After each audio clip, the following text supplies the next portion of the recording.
मेरा नाम पीएल मेहता है। पार्टीशन के टाइम पर मेरी उम्र 10.5 साल थी। हम लोग पाकिस्तान में डिस्ट्रिक्ट झेलम के रहने वाले हैं। हमारे गांव का नाम साहूवाल था, जहाँ पर हमारा एक पूरा परिवार जो है 14 फैमिली मेंबर्स रहते थे। हमारे घर में जो एरिया था लगभग 1 एकड़ में, आधे एकड़ में मकान था, आधे एकड़ में अपना गाय भैंस रखने के लिए जगह बनाई गई थी। पार्टीशन होने के बाद में मुझे नहीं पता था कि पार्टीशन में क्या होता है। जब वहाँ पर जुलूस निकला तो मैं भी उनके साथ हो लिया। वो पाकिस्तान जिंदाबाद के नारे लगाते रहे, मैंने भी लगाने शुरू कर दिए। मुझे मालूम नहीं था कि पार्टीशन होता क्या है।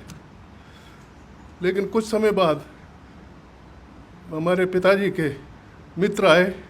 उन्होंने कहा कि जी आप लोगों के ऊपर अटैक हो जाएगा, आसपास के गांव वाले जो है आपसे पैसा भी लूट ले जाएंगे और आपको मार भी देंगे। क्योंकि हमारा परिवार बहुत संपन्न परिवार था। उस समय हमारे पास 50,000 रुपये कैश और 5 किलो सोना था। हमारे पिताजी के एक मित्र थे सैयद। उन्होंने कहा जी आप लोग हमारे घर में आ जाइए, आपको मेरे घर में आओगे तो आपके ऊपर अटैक नहीं होगा।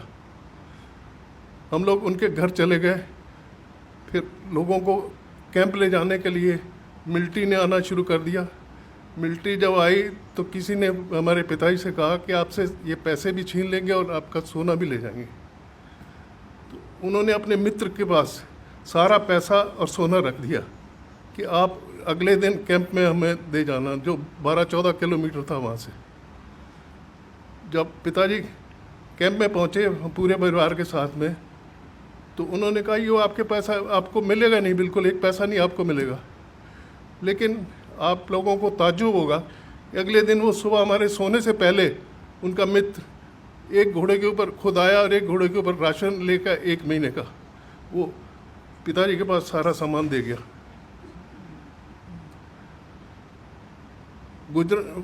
पिंडारन खान में जो कैंप लगा था वहाँ से 3 गाड़ियाँ चली थी। 3 गाड़ियों में पहली गाड़ी सरदारों की थी। उसमें कुछ जगह थी, लेकिन पिताजी ने कहा कि सरदारों के ऊपर सबसे पहले, पाकिस्तान में सरदारों के ऊपर सबसे पहले अटैक होता था, लेकिन उन्होंने मना कर दिया। दूसरी गाड़ी में हमको जगह नहीं मिली। ट्रेनें जो है, पैसेंजर ट्रेन जो है, इतनी शॉर्टेज हो गई कि उन्होंने ओपन वैगन मंगा के हमको ओपन वैगन के अंदर 100 आदमी एक वैगन में बिठा दिया। बिस्तर के ऊपर बैठ के ओपन वैगन में बैठ गए हम लोग। दूसरी ट्रेन के ऊपर 2 जगह थोड़ा थोड़ा अटैक हुआ, लेकिन वो लोग सारे बच गए।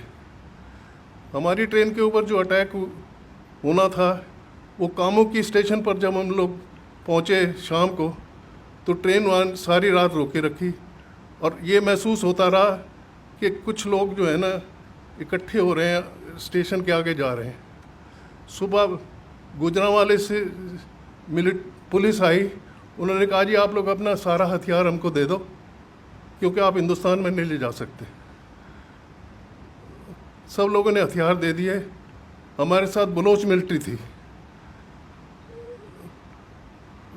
और पुलिस ने कहा कि आगे मॉब है, हम उनको हटाने जा रहे हैं। वो हटाने क्या गए थे, उनको साथ में बुला लाए, अब आप अटैक कर सकते हो। 24 सितंबर सुबह 10 बजे अटैक शुरू हुआ। सबसे पहले तो उन्होंने पैसे छीने, जो कुछ है दे दो, हम मारेंगे नहीं। उसके बाद में यंग लड़कियां निकालनी शुरू कर दी। 300-400 लड़की, 4000 पूरी ट्रेन में पैसेंजर थे। पहले तो उन्होंने 300-400 लड़कियां निकाल ली। फिर ऐसा काटना शुरू कर दिया जैसे ओपन वैगन में गन्ना बाहर निकला होता है, उसको जैसे काटते हैं ऐसे इस तरह से तलवार से, लाठियों से मारना शुरू कर दिया। मेरे परिवार के 14 मेंबर्स थे, 11 मेंबर्स को मेरे सामने मारा गया। उस बाई चांस दो मुसलमान आपस में बात कर रहे थे कि तेरा बेटा कोई नहीं है, ये लड़का है, इसको अपना बेटा बना लेना, ले जा। पिताजी ने मेरे उनसे कहा कि जी इसको ले जाओ लेकिन मारना मत। बाई चांस मेरे पास एक घड़ी, घर में एक घड़ी मुझे मिली, डिस्ट वॉच, वो मैंने जेब में रखी थी। मैंने कहा मेरे से घड़ी ले लो, मुझे छोड़ दो। उन्होंने घड़ी लेके मुझे छोड़ा तो साथ में एक औरत बैठी थी जिसने जेवर पहने हुए थे। उनके जेवर उतारने में लग गया। मुझे अपने चाचा जी ने अपनी तरफ बुला के नीचे बिठा के ऊपर अपना पगड़ी खोल के ऐसे ऊपर डाल ली। उनको तलवार से मारा गया और तलवार का अगला पोर्शन मुझे भी गर्दन पर लगा। हम बैठे रहे वहीं पर। 3,500 आदमियों को उन्होंने मार दिया। जो बचे हुए थे या तो ज़्यादा ज़ख्मी थे या मुर्दों के नीचे छुपे हुए थे, जिनमें से मैं भी एक था। हम फिर मिलिट्री ने ये कहा, मिलिट्री वालों ने, अब जब वो थक गए वो चले गए, मिलिट्री वालों ने कहा कि आप लोग प्लेटफॉर्म पर आ जाओ। अब वो चले गए हैं। प्रोग्राम ये था कि इनको प्लेटफॉर्म पर ला के सबको मार दिया जाए। लेकिन हमारी किस्मत कुछ ऐसी अच्छी थी कि हिंदू मिलिट्री का कॉन्वॉय वहाँ से पास हो रहा था। मेन रोड जो थी स्टेशन के साथ में लगी, अटैच थी। कामुकी स्टेशन जो है बिल्कुल जीटी रोड के ऊपर था। स्टेशन के ऊपर पुलिस मिलिट्री, हमारी हिंदू मिलिट्री आ गई। उन्होंने जो हमारे साथ बलोच मिलिट्री थी, बलोच मिलिट्री ये काम ये करती थी कि जो यंग लड़का निकल के भागता था वो बलोच मिलिट्री गोली मार देती थी। ये पोजीशन थी हमारे वहाँ पर। उसके बाद हम लोगों को ये कंडीशन लगाई गई कि इनको हॉस्पिटल ले जाओ जितने ज़्यादा ज़ख्मी है या थोड़े बहुत ज़ख्मी हैं। हमें गुजरांवाला हॉस्पिटल में वहाँ से ट्रेन में शिफ्ट कर दिया गया।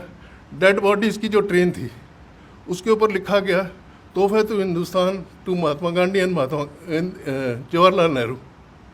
वो पूरी ट्रेन दिल्ली लाई गई। वो ट्रेन को नेहरू को दिखाया गया, जवाहरलाल गांधी को दिखाया गया। उन्होंने कहा ऐसा नहीं होना चाहिए। जब पटेल जी ने देखा तो उन्होंने कहा एक के बदले 4 होना चाहिए।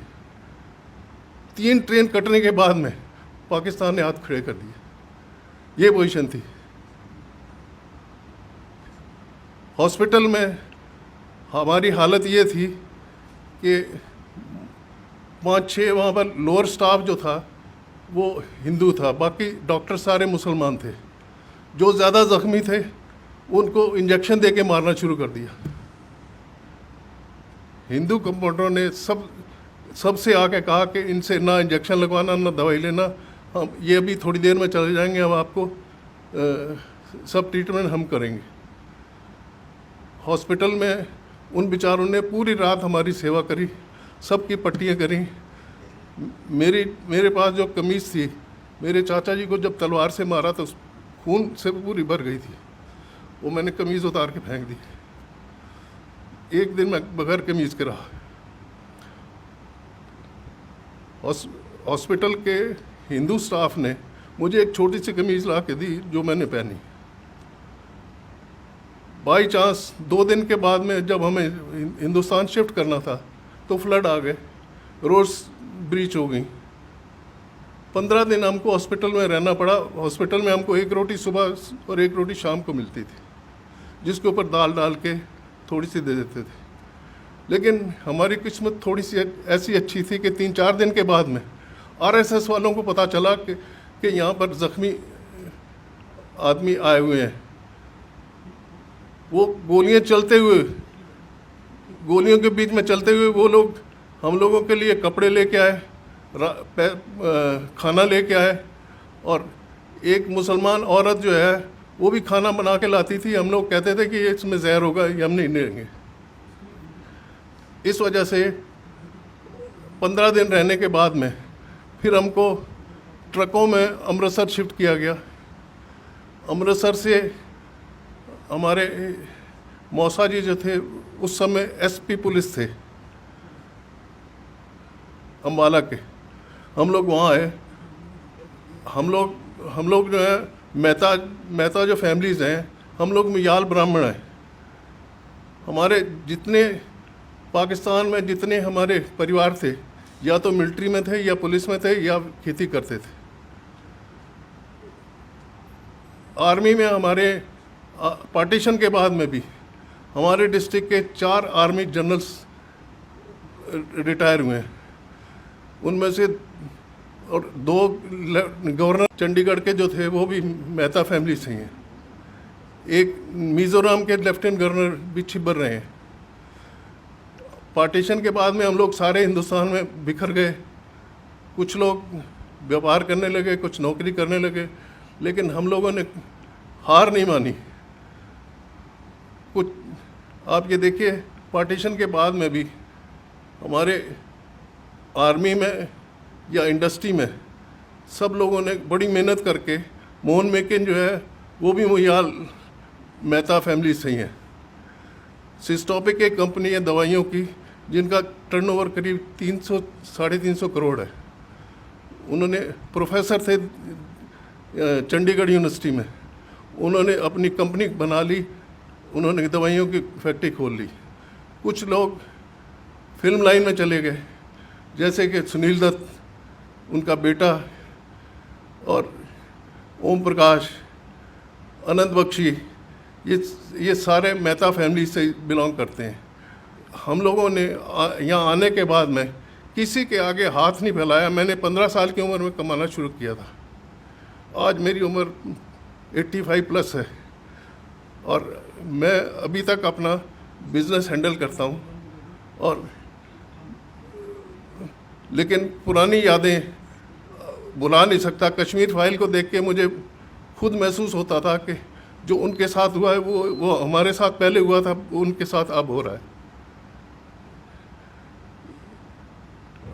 आप लोगों ने मेरी व्यथा सुनी, उसके लिए धन्यवाद। जो पार्टीशन के 3 आदमियों को मैं जिम्मेदार मानता हूँ, पंडित नेहरू, महात्मा गांधी और जिन्ना। अगर महात्मा गांधी मान लेते कि जिन्ना ने ये सजेस्ट किया था कि 5 साल में 2 साल हमें प्राइम मिनिस्टरशिप दी जाए इंडिया की, 3 साल जवाहरलाल रहे, लेकिन जवाहरलाल नहीं माने थे। और उनको सबको मालूम था कि जिन्ना ने 6 महीने या 1 साल के बाद में मर जाना, उसको टीबी थी, ये हालत थी। गवर्नर जनरल उसको बना दिया गया। इंडिया वालों ने पता सबसे बड़ी बेवकूफ़ी जो कि गवर्नर जनरल उन्होंने अब लॉर्ड माउंटबेटन को बना दिया, क्योंकि वो नेहरू के दोस्त थे।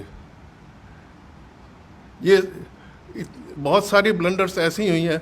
जितने हमारे एजुकेशन मिनिस्टर हुए हैं पुराने, सारे मुसलमान रहे हैं। सिर्फ मुसलमानों की उनकी हिस्ट्री जो है उन्होंने रिपीट करी है। हिंदुओं के किसी महाराणा प्रताप या शिवाजी के बारे में किसी ने 2 लाइनें भी नहीं लिखी हैं। ये हमारी भारत की व्यथा है।